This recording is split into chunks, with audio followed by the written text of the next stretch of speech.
It was a way of seeing off a friend. A friend of mine died on Christmas Eve. A diamond chap called Paul Bithell died of brain cancer.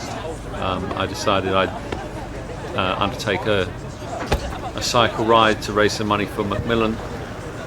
Mentioned that to some of Paul's other friends, and Lardies Tours was effectively born.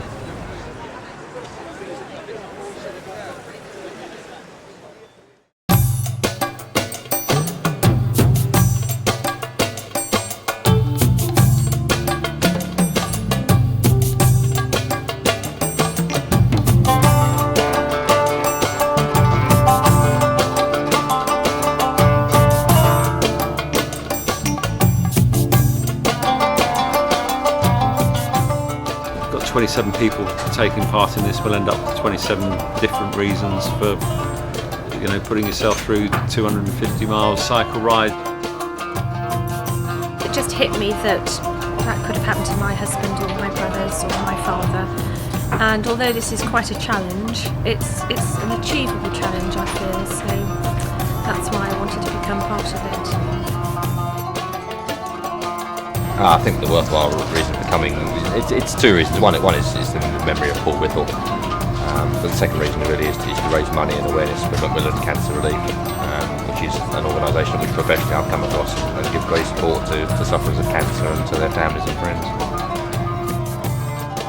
My father-in-law actually is currently suffering at the moment with cancer, so it's even more poignant that we're here supporting Macmillan nurses who do such good work. And I've seen that firsthand.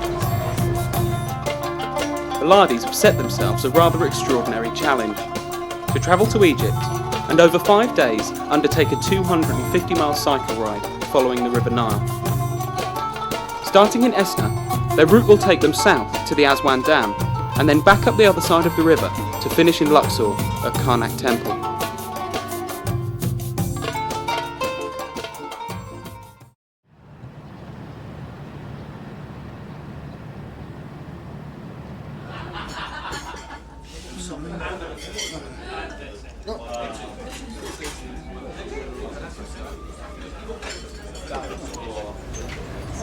For Paul, it's a send-off.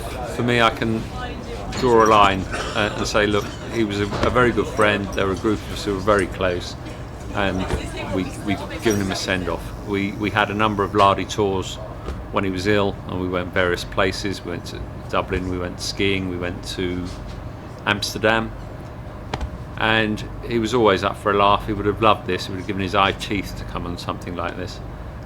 So for me, I can draw a line under it and say, there you go, mate, we've had a good one.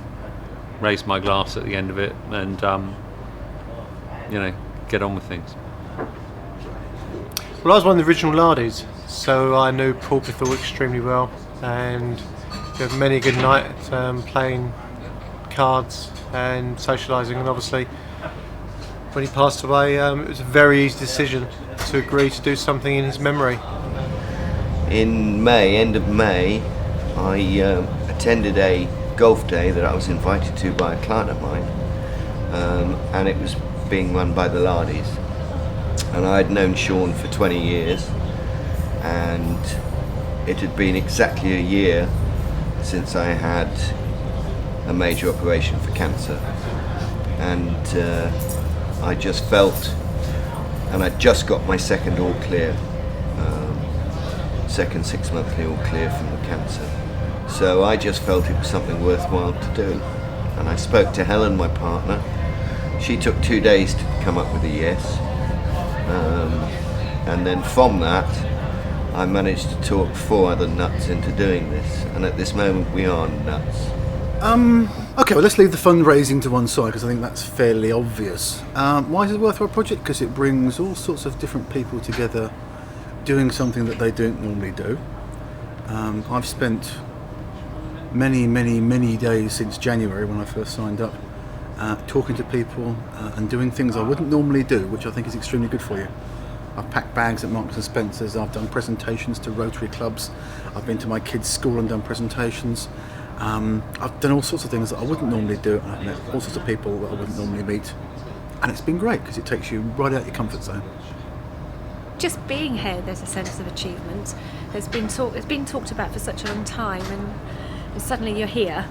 I feel it's going to go very, very quickly, but it's going to be a really fabulous experience.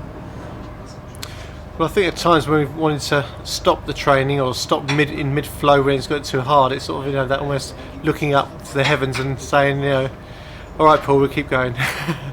I think today, just before setting off, it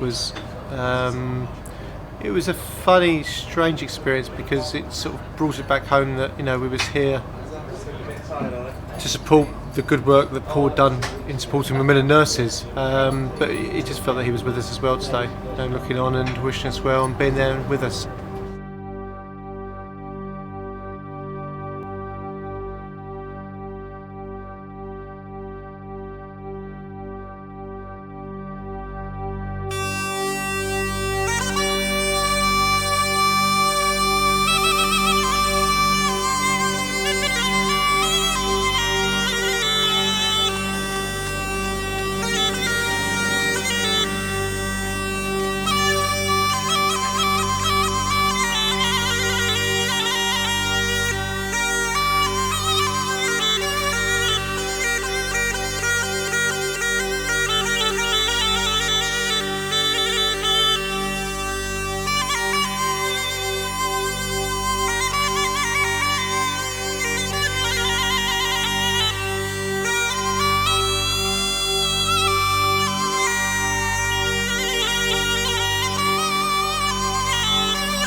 Getting the training in, probably on average once, twice a week. So I would say since January up until now I've done about 700 miles of training, which I believe is probably just about enough for me.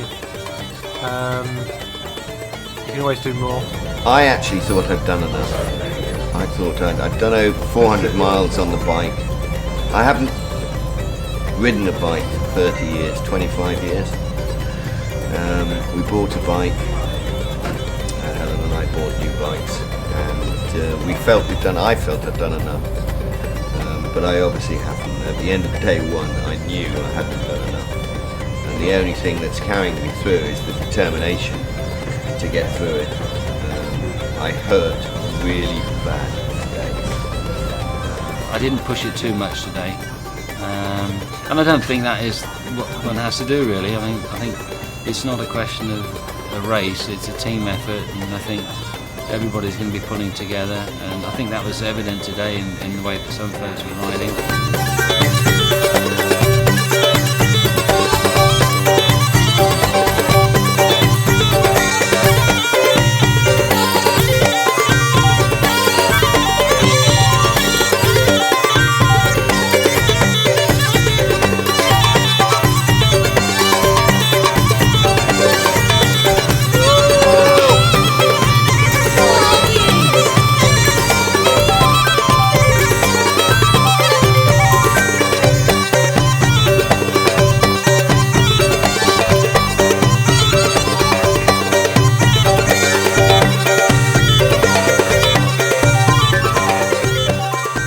I was cycling for parts of today with people that I didn't really know that well, but at the end of doing 2 hours cycling with someone, you certainly get to know them a bit better.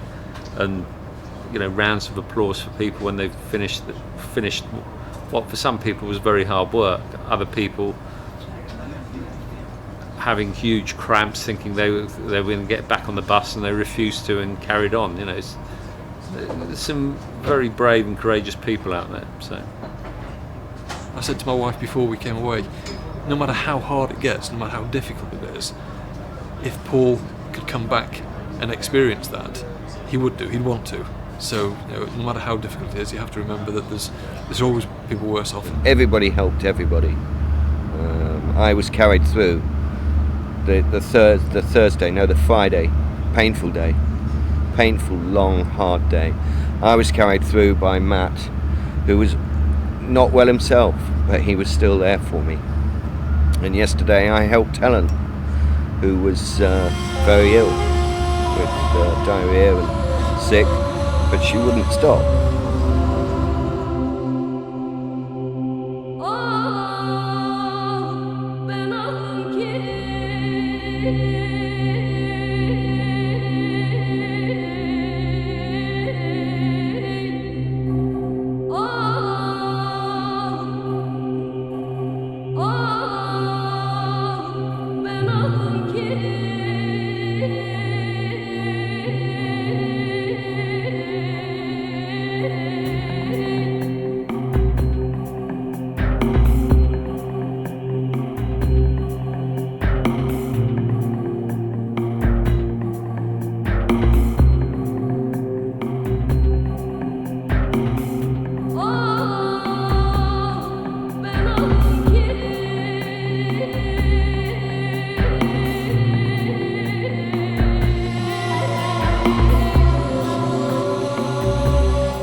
I wasn't really sure what I was quite letting myself in. I knew I was letting myself in for a long bike ride, and knew there was going to be long distances involved, but what the terrain would be like, what the country would be like, what the heat would be like, I think were complete unknowns. The heat really hit you when you stop. Actually, when you're cycling and you've got the breeze going past, you don't notice the heat quite so much. It's when you stop and sit down you realise just how hard it is. That's when you're grateful for a little bit of shelter and shade. My expectations were 30 people carrying each other along, a lot of adrenaline, a lot of fun, and that's happened, but I didn't anticipate the pain.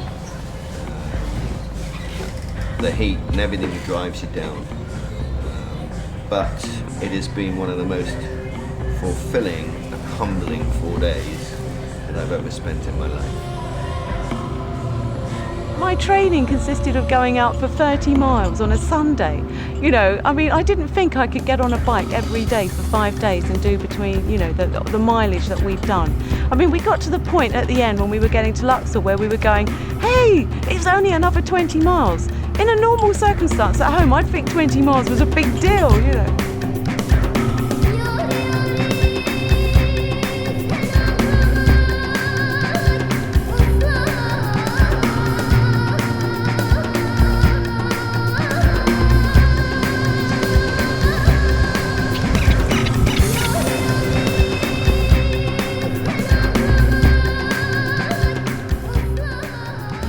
It's not been all about the bike and about riding the bike. I think quite a few of us on some days we sort of strolled along a bit at the back of the group and took a lot of photos. If you're on a bike, you see stuff that you don't see if you're in a car, and so you absorb sights and sounds that you wouldn't otherwise see.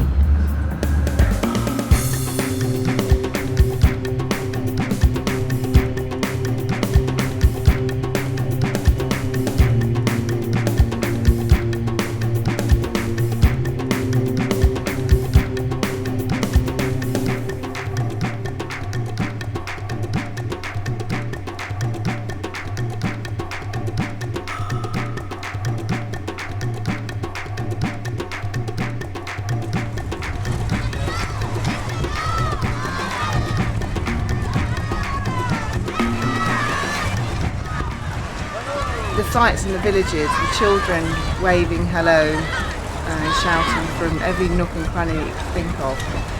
You didn't know where they were sometimes, and you just felt like you're being carried along by them. I'm sure a spectacle of 27 cyclists in white shirts and black cycling shorts was quite unusual for them, but we were just carried along by the friendliness of the Egyptian people. Amazing.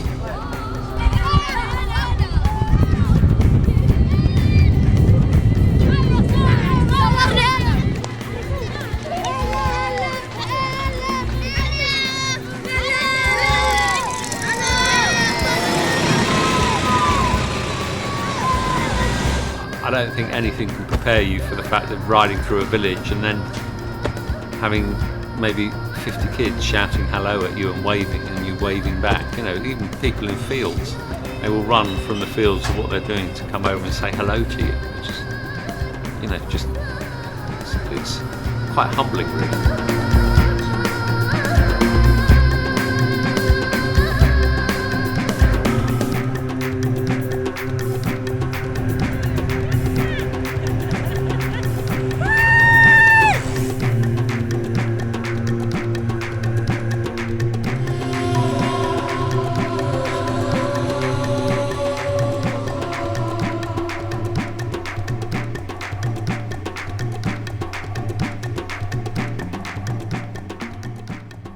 The support crew have been superb. The mechanics had to deal with some challenges with the bikes. The doctor was superb. The bus driver, the people delivering the water, the whole support crew. The setup was fantastic. It was really well organised, and the people helping us to achieve what we were trying to achieve were superb.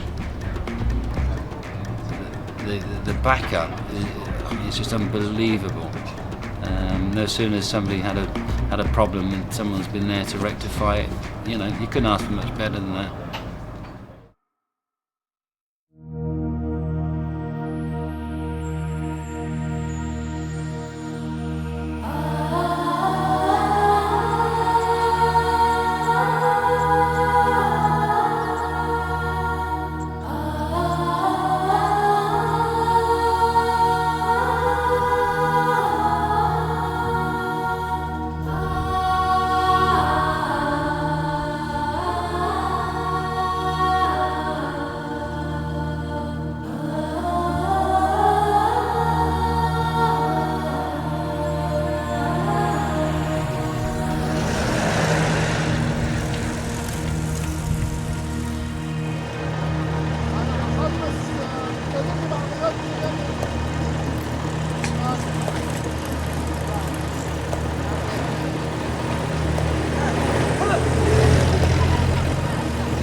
Well, crossing that line was a highly emotive moment, and I felt astoundingly privileged to be part of 27 people that had biked their souls out. And I remembered Paul Biffle, which was what this was all about. I didn't think I could do it, so crossing the line to me was highly, highly important. Well, for the last 500 yards in, I was blubbing like a baby. It was amazing. We finished with the four original Lardies that were out here all went over together, and it was great. God, I was a wreck. I was completely emotional. There were tears streaming down my face. I kept my glasses on to try and hide it, and Anne said to me, "You can't can't hide it. You've got streams of tears coming down your face. It was just completely overwhelming, and at Karnak Temple, such a fantastic sight. Just amazing. A wash of emotion came over us all, and everyone was congratulating each other, and it was a great team spirit. We'd all done it together and helped each other. It was just incredible. I'm choking up now actually talking about it. Absolutely ecstatic. Much more emotional than I thought it would be. I knew it would be emotional, but it was far more emotional than I thought it would be. Seeing grown men cry as well, so that really gets to you. To be honest with you, I don't think it's actually hit me yet. It's, I think when we get home and we realise what we've achieved in this, in the expanse of things, it'll sort of like smack us in the face and we'll realise what a good lot of work we've done. It was emotional. It was very emotional. I think it meant different things to different people as well. Some of us were emotional because it was specific to one person, being Paul. Others were here for a different reason because it was specific to their friends or family or somebody that they knew. And some were just purely here for the experience. I hadn't ridden a bike in years. The first time I got on a bike was in June. I cannot believe that I completed every single mile of that journey. I'm really pleased with myself because I really thought it was going to be tough. I didn't think I was going to be able to do it. One of the guys at the end really summed it up, and one of Paul's favourite quotes was, I don't know who said it, but it was, "Come to the edge," he said. And they said, "No, we're afraid." "Come to the edge," he said. And they did. And he pushed them. And they flew. And one of the guys came up to me at the end of it, and he crying, he said, "We flew."